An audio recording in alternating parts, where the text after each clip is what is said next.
کچھ اہم نوعیت کی معلومات شیئر کرتے ہیں۔ آج سے پہلے جو بھی ڈکٹیٹر آیا اس نے اعلان کیا کہ وہ ڈکٹیٹر ہے، اس نے ملک پر مارشل لا نافذ کر دیا ہے اور اسے چیف مارشل لا ایڈمنسٹریٹر کہا جائے۔ یہ بات جنرل ایوب خان نے بھی کی، یحییٰ خان نے بھی کی، جنرل ضیاء نے بھی کی، جنرل پرویز مشرف نے بھی کی۔ لیکن موجودہ جو حکمران ہیں جنرل عاصم منیر صاحب، وہ یہ بات نہیں کہتے کہ انہوں نے مارشل لا نافذ کر دیا ہے، وہ چیف مارشل لا ایڈمنسٹریٹر ہیں، لیکن وہ پاکستان کے پہلے فوجی حکمران ہیں جنہوں نے غیر اعلانیہ طور پر ملک میں بدترین قسم کا مارشل لا نافذ کر رکھا ہے، اور اب وہ یہ کہہ رہے ہیں کہ ان کے غیر اعلانیہ مارشل لا کو تسلیم کیا جائے، اور اب وہ یہ بتا رہے ہیں کہ ان کے جانے کا کوئی ارادہ نہیں، وہ 10 سال 15 سال 20 سال جب تک چاہیں گے وہ اقتدار پر قابض رہیں گے۔ وہ طریقے سے سلیقے سے اپنے لیے گنجائش پیدا کر رہے ہیں، اور آہستہ آہستہ انکروچمنٹ کرتے کرتے، تجاوزات کرتے کرتے اب انہوں نے پاکستان کے تمام اداروں پر کنٹرول حاصل کر لیا ہے، بلکہ یوں کہنا چاہیے کہ غیر قانونی قبضہ انہوں نے جما لیا ہے۔ اب اس سے آگے کی طرف جانا چاہ رہے ہیں، اور کیونکہ نومبر میں ان کی ریٹائرمنٹ ہے، نومبر میں انہوں نے گھر جانا ہے، لیکن وہ گھر جانا نہیں چاہتے، اور پاکستان اور بھارت کی جو مختصر لڑائی ہوئی اس کے نتیجے میں وہ از خود انہوں نے فیلڈ مارشل کا اعزاز حاصل کیا، کیونکہ جو شہباز سرکار ہے وہ ایک پپٹ ہے، ایک اردلی سرکار ہے، اور اردلی سرکار کو وہ جو کہتے ہیں وہ کر دیتے ہیں، کیونکہ فارم 47 کی جعلی جو پرچیاں ہیں وہ انہوں نے سب کو تھمائی ہوئی ہیں، جس کی وجہ سے پورے کا پورا اس وقت حکمرانوں کا جو نظام ہے وہ سارے کا سارا ان کے سامنے سر بسجود ہے، اور ان کا کانا ہے، ان کے احسانات کے تلے دبا ہوا ہے، کیونکہ جعلی فارم 47 اس طریقے سے تقسیم کیے گئے کہ جیسے ریوڑیاں بھی نہیں تقسیم کی جاتی۔ تو اب چونکہ اردلی سرکار ہے اور ان کے تابعداری میں وہ مجبور ہے کہ وہ field marshal general Asim Munir صاحب کی ہر خواہش پوری کرے، اسی لیے مختلف سرکاری محکمے جو ہیں ایک ایک کر کے وہاں پہ ریٹائرڈ یا پھر حاضر سروس فوجی جنرل لگائے جا رہے ہیں، اور جنرل عاصم منیر صاحب جو ہیں وہ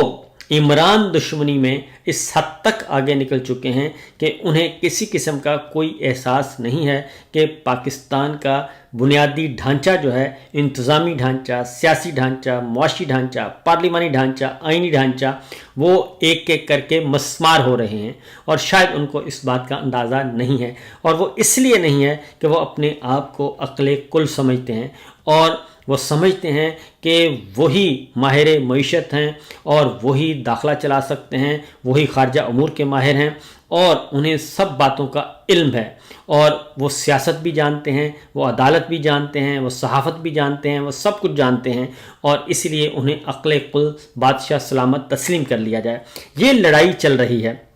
اور اس کے لیے field marshal general Asim Munir صاحب جو ہیں وہ ہر در پر جا رہے ہیں، اور جہاں جہاں سے ان کو محسوس ہوتا ہے کہ خطرہ ہے، یا ان کو محسوس ہوتا ہے کہ یہاں پہ عمران خان صاحب کوئی ان کو نقصان پہنچا سکتے ہیں، ان کے اقتدار کو، ان کے ناجائز حکمرانی کو، تو وہ وہاں پہنچ جاتے ہیں اور ان کو رام کرنے کی کوشش کر رہے ہیں۔ یہ باتیں میں اس لیے کہہ رہا ہوں کہ فیلڈ مارشل ہوں، آرمی چیف ہوں، اور اسلامی جمہوریہ پاکستان جوہری طاقت، پاکستان اور بھارت کی کشیدگی ہو، پاکستان اور بھارت کی لڑائی چل رہی ہو، ایران اور اسرائیل کی لڑائی چل رہی ہو، یا خطے میں کچھ اور معاملات چل رہے ہوں، تو لمبے لمبے وہ وزٹ کرتے ہیں، امریکہ کا، برطانیہ کا، یورپ کا طویل ترین وزٹ کرتے ہیں، اور 10 11 11 12 دن ملک سے باہر رہتے ہیں، تو صرف اس لیے کہ نومبر قریب آ رہا ہے، اور نومبر سے پہلے پہلے وہ چاہتے ہیں کہ ان کی ایکسٹینشن پکی ہو جائے اور انہیں کوئی ان کے عہدے سے فارغ نہ کر سکے۔ اب معاملہ یہ ہے کہ ان کے راستے میں جو سب سے بڑی رکاوٹ ہے وہ ہیں پاکستان کے عوام، اور پاکستان کے عوام کو لیڈ کر رہے ہیں عمران خان، اس لیے وہ عمران خان کے بھی سخت ترین بدترین مخالف ہیں، اور پاکستان کے عوام کو بھی پسند نہیں فرماتے، کیونکہ ان کی اگر گفتگو سنی جائے تو وہ بہت ہی آؤٹ آف دا وے جا کے ایسی گفتگو کر رہے ہیں کہ اپنی گفتگو میں وہ اسلامی ٹچ دے رہے ہیں اور قرآن مجید کی آیات کا حوالہ دیتے ہیں، لیکن میں کچھ باتیں آپ کے ساتھ رکھوں گا۔ انہوں نے سہیل وڑائی صاحب سے گفتگو کی اور سہیل وڑائی صاحب نے معاملات کو آگے بیان کر دیا جو ایک صحافی کا کام ہے۔ انہوں نے اپنی اس گفتگو کی رودات جو ہے دورہ برسلز کی وہ ساری کی ساری بیان کر دی اپنے طور پر، لیکن بہت سارے حصے انہوں نے رپورٹ نہیں بھی کیے۔ تو سب سے پہلے جو اس وقت چل رہا ہے معاملہ 9 مئی کا چل رہا ہے، اور 9 مئی کے تنازع میں پاکستان میں جو کچھ ہوا وہ ہمارے سامنے ہے۔ اب جنرل صاحب کیا چاہتے ہیں؟ جنرل صاحب چاہتے ہیں کہ عمران خان جو ہیں وہ ان سے معافی مانگیں، اور معافی مانگ لیں گے تو ویل اینڈ گڈ، اگر نہیں مانگیں گے تو پھر وہ جیل میں ہی رہیں گے، اور وہ کئی سال تک ان کو جیل میں رکھنے کی وہ کہتے ہیں میں صلاحیت رکھتا ہوں۔ لہذا انہوں نے کہا کہ جناب برسلز میں انہوں نے واضح طور پر یہ اعلان کیا کہ معافی مانگنا پڑے گی، اور پھر انہوں نے مثال دی حضرت آدم علیہ السلام کی اور ابلیس شیطان کی اور فرشتوں کی، جو ان کے سامنے پہلی دفعہ جو مکالمہ ہوا اس مکالمے کو انہوں نے رپورٹ کیا اور قرآن مجید کی ان آیات کا حوالہ دیا، اور پھر انہوں نے کہا کہ معافی تو مانگنی پڑے گی۔ اب سوال یہ ہے کہ معافی کون مانگے گا اور کس سے مانگے گا؟ اصل کوشچن یہ ہے کہ کیا جنرل صاحب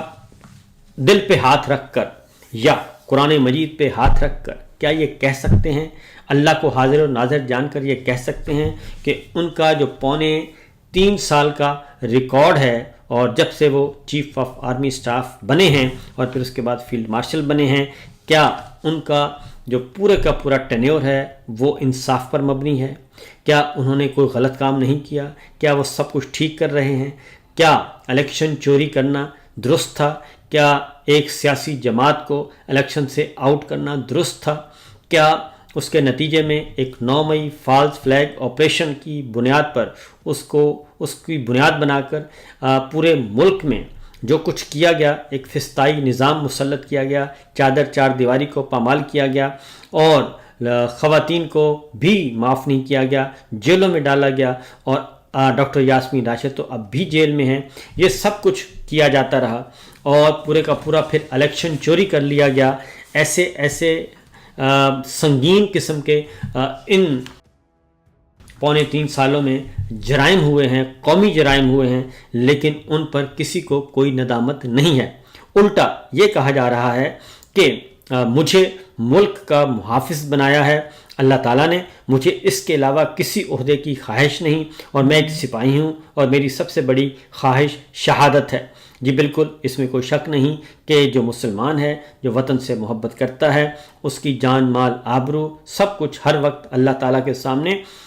پیش کرنے کے لیے حاضر ہوتا ہے۔ تو لیکن جنرل صاحب نے جو باتیں کی ہیں اس حوالے سے میں ضرور یہ کہوں گا کہ کیا پچھلے 3.25 سالوں میں جو کچھ ہوا، جھوٹے مقدمات، بے بنیاد مقدمات اور سینکڑوں ہزاروں لوگوں کو جیلوں میں ڈالنا، کیا ان سب پہ جنرل صاحب معافی مانگیں گے؟ کیا عوام سے معافی مانگی جائے گی؟ کیا عوام سے معافی مانگی جائے گی کہ 8 فروری 2024 کا الیکشن چوری کیا گیا؟ کیا عوام سے معافی مانگی جائے گی ان بے گناہ لوگوں پہ جن پہ جھوٹے مقدمات قائم کیے گئے؟ کیا ان سے معافی مانگی جائے گی؟ اور کیا جو جھوٹے مقدمات عمران خان پہ قائم کیے ان پہ معافی مانگی جائے گی؟ کیونکہ پاکستان تحریک انصاف کے لوگ بھی اور پاکستان کے شہری بھی یہ سمجھتے ہیں، اور چونکہ عمران خان ڈیل نہیں کر رہے، اور جو ڈیل نہیں کر رہا، جو آپ کی بات نہیں مان رہا، خواہ وہ سیاستدان ہے، خواہ وہ صحافی ہے، خواہ وہ کاروباری لوگ تاجر ہے، کسی کو بھی بخشا نہیں جا رہا، خواہ وہ جج ہے اس کو بھی معاف نہیں کیا جا رہا۔ کیا جنرل صاحب اس ساری صورتحال پہ معافی مانگیں گے کہ جس طریقے سے عدلیہ پر قبضہ کیا گیا؟ کیا اس پر معافی مانگیں گے کہ جعلی قسم کی 2/3 اکثریت ایک ایسے ٹولے کو دے دی گئی جس کو عوام نے مسترد کر دیا تھا؟ کیا جنرل صاحب اس پر معافی مانگیں گے کہ پاکستان کا جو متفقہ دستور ہے 1973 کا، اس کو متنازع بنا دیا گیا، 26ویں غیر آئینی ترمیم کی گئی؟ کیا یہ سب کچھ صحیح تھا؟ تو جنرل صاحب کو یہ ساری باتیں اپنے خود سے پوچھنی چاہیے کہ آخر یہ جو کچھ ہو رہا ہے ملک میں، کیا پاکستان اس لیے تخلیق ہوا تھا؟ کیا جنرل صاحب کو نہیں معلوم کہ اس وقت جو حکمران مسلط ہیں ان کے خلاف کرپشن کے بھاری بھرکم مقدمات تھے. کیا جنرل صاحب کو یہ نہیں معلوم کہ وہ مقدمات سچے تھے؟ کیا جنرل صاحب کو یہ نہیں معلوم کہ ان حکمرانوں کی بیرون ملک جائیدادیں ہیں؟ کیا جنرل صاحب کو یہ نہیں معلوم کہ اس وقت جو پچھلے 3.5 سال سے ایک جعلی نظام مسلط کیا ہوا امپورٹڈ سرکار سے، اور اس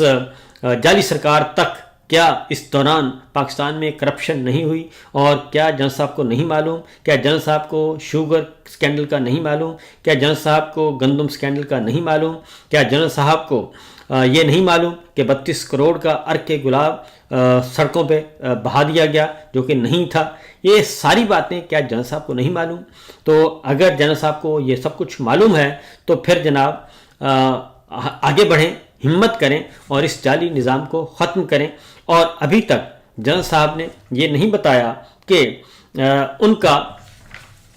نواز شریف صاحب اور جاوید لطیف صاحب اور مسلم لیگ نواز کے وزراء نے کتنے الزامات اب تک عائد کیے جا چکے ہیں اور کیا کچھ نہیں بتایا گیا. وہ ساری باتیں موجود ہیں. تو کیا جنرل صاحب اس کے بارے میں کچھ بتانا پسند کریں گے؟ معاملہ یہ ہے کہ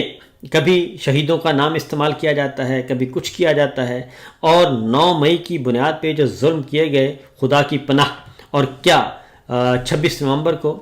جو گولیاں چلائی گئیں کیا جنرل صاحب کو نہیں معلوم؟ تو یہ سارے معاملات جو ہیں اپنی جگہ پہ بدستور موجود ہیں. اور پھر یہ کہنا کہ جنرل صاحب جو ہیں ان کی طرف سے کہ جناب شہباز شریف صاحب بڑے زبردست ہیں، 18 گھنٹے پرخلوص کام کرتے ہیں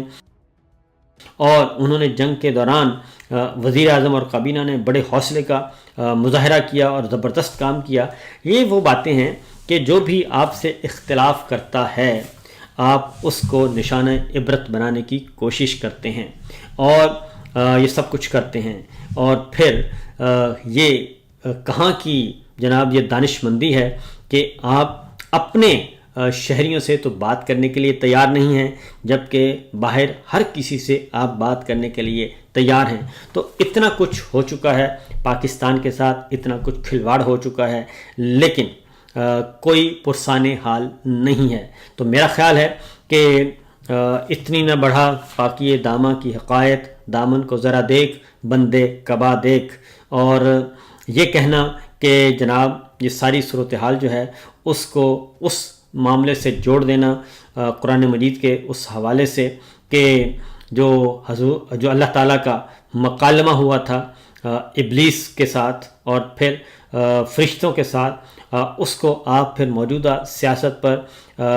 کریں جی، اس کا اطلاق کریں. یہ ممکن نہیں ہے اور یہ درست نہیں ہے. اس لیے آپ باہر بھی اسی لیے جا رہے ہیں، اوورسیز پاکستانیوں کو بھی اسی لیے قائل کرنے کی کوشش کر رہے ہیں کہ جناب معاملات جو ہیں آپ کے کنٹرول میں ہو جائیں اور نومبر آرام سے گزر جائے اور ایک اور ایکسٹینشن مل جائے. تو آپ سے صرف یہ عرض کرنا ہے کہ پاکستان کے ادارے جو ہیں خواہ وہ سول ہیں یا عسکری ہیں، فوجی ادارے ہیں، وہ مضبوط ادارے ہیں. ان میں اتنی سخت ہے، ان میں اتنا ٹیلنٹ ہے کہ ایک چلا جائے تو دوسرا اس کی جگہ لے گا، دوسرا چلا جائے گا تو